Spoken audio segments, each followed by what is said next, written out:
আমাদের দুজনের খুব প্রিয় একটা দিন এবং স্পেশাল একটা দিন, সেটাকে একটু ভালোভাবে সেলিব্রেশন না করলে কি হয়। তাই তো দুজনে মিলে চলে গিয়েছিলাম একটা ডিনার ডেটে। So hello everyone.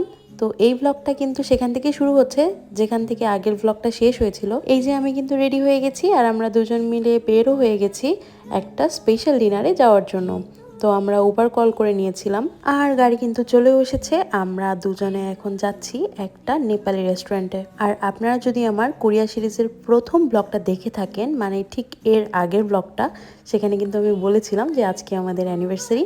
আর সেই উপলক্ষে আমরা এই নেপালি রেস্টুরেন্টটাকে চুজ করেছি আজকে ডিনারের জন্য। কিন্তু এসেই মনটা খারাপ হয়ে গেল, কারণ আমি যে ভিডিওগুলো দেখে এই রেস্টুরেন্টটা চুজ করেছিলাম, মানে তার দোতলায় একটা সুন্দর সেট আপ আছে সেটার জন্য, কিন্তু এখানে আসার পর ওনারা আমাদেরকে জানালেন যে দোতলাটা ওনারা ক্লোজ করে দিয়েছেন, মানে ওখানে খাবার সার্ভ করছেন না। তবে গুড নিউজ হচ্ছে, আমরা যখন একটু রিকোয়েস্ট করলাম যে আজকে আমাদের একটা স্পেশাল দিন আর আমরা ওই সেট আপটা দেখে এসেছিলাম, তো তখন ওনারা রাজি হয়ে গেলেন আর আমরা দুজনেই শুধু চলে গেলাম দোতলায়। মানে আর কেউ ছিল না ওই ফ্লোরে, শুধু আমরাই খেয়েছিলাম। চলুন আপনাদেরকে একটু ডেকোরেশনটা দেখিয়ে দিই। আসলে ওপরে সেটআপে খুব একটা চেয়ার টেবিলের ব্যবহার ছিল না, ওখানে নিচে বসে খেতে হয় এরকম ছিল। আর আমার কিন্তু এই ধরনের সেটআপ বেশ ভালো লাগে।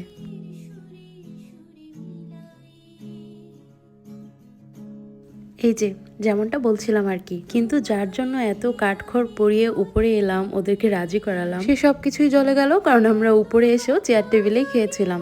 যাই হোক, আমাদের খাবার কিন্তু খুব তাড়াতাড়ি চলে এসেছিল। আর এই মুহূর্তে আমার কোনো ডিশের নাম মনে নেই। এই মেইন ডিশটা কিন্তু আমরা একটা নেপালি ডিশে অর্ডার করেছিলাম, কিন্তু খেয়ে আমার অনেকটা বিরিয়ানির মতো লেগেছে। মানে আমার মনে হচ্ছিল যেন আমি বিরিয়ানি খাচ্ছি বসে বসে। কিন্তু খাবারগুলো খুবই টেস্টি ছিল, আমাদের দুজনেরই খুব ভালো লেগেছে। আর খাবারের প্লেটটা ছাড়া বাকি যেসব সার্ভিং ডিশ ওরা ইউজ করেছে সেগুলো একটু ইউনিক টাইপের, একটু ভিনটেজ ভাইব দেয় এরকম। আর এই প্লেসের সঙ্গে সেটা বেশ ভালোই যাচ্ছিল। আর উপরে একা একা খেতে বেশ ভালোই লাগছিল, কারণ আমার মনে হচ্ছিল যে আমরা খুব স্পেশাল একটা জায়গায় আসছি যেখানে আমরা ছাড়া আর কেউ নাই আশেপাশে। ওয়েটাররাও সবাই নিচেই ছিল, তো ওপরে শুধু আমি আর অভিক ছিলাম আর আমরা দুজনে আমাদের খাবারটা এনজয় করছিলাম আর সাথে কিছু গল্প করছিলাম। এই তো খাবার শেষে আমরা ওদের একটা স্পেশাল চা ছিল সেটা অর্ডার করেছিলাম।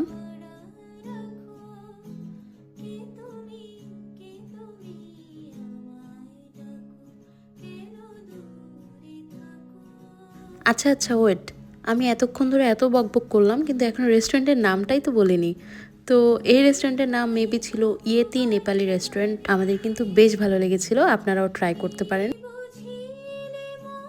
তো খাওয়া দাওয়া শেষে আমরা দুজনে বের হলাম একটু নাইট লাইফটা দেখার জন্য। এখানকার এই যে উদ্দেশ্যহীনভাবে নিজেরা এই সিটিটাকে এক্সপ্লোর করব জন্যই আজকের দিনটাকে আমরা অত বেশি প্যাকড রাখিনি। সারা দিনটা আমরা নিজেদের মতো কাটিয়েছি রিল্যাক্সে। আর এখানকার নাইট লাইফ কিন্তু বেশ অ্যাক্টিভ, যেমনটা আপনারা দেখতে পাচ্ছেন। চারিদিকে অনেক বেশি আলো এবং প্রায় সারা রাতই সবকিছু খোলা থাকে। অ্যাট দ্য সেম টাইম আমার কাছে সেফও লেগেছে, যদিও তাইপেতেও আমার মাঝরাতে বের হতেও কোনো ভয় লাগে না, তাইপে অনেক সেফ। যাই হোক, আর বকবক না করি, যেটা বলার সেটা হচ্ছে কাল থেকে কিন্তু কোরিয়া সিরিজের পরের ব্লগগুলো আসবে, সেগুলো আমাদের সাথে সাথে এক্সপিরিয়েন্স করতে হলে প্লিজ দেখতে ভুলবেন না। আর ভিডিওগুলো দেখতে কেমন লাগছে এটাও জানাবেন। বেশ কিছুক্ষণ ঘোরাঘুরির পর আমরা হোটেলের উদ্দেশ্যে একটা গাড়ি নিয়ে নিলাম। হ্যাঁ, আরেকটা জিনিস দেখাতে তো ভুলেই গিয়েছিলাম, অভিক আমাকে অ্যানিভার্সারি উপলক্ষে কি গিফট করেছে। এই যে এই সুন্দর নেক পিসটাও আমাকে দিয়েছিল, যেটা ভিডিওর শুরুতেও আপনারা খেয়াল করে থাকবেন। এখন অনেকে জিজ্ঞেস করতে পারেন যে আমি কি গিফট করেছিলাম, তাদের উদ্দেশ্যে একটাই কথা, আমি নিঃস্বামী, দেবার কিছু নাই, আছে শুধু ভালোবাসা,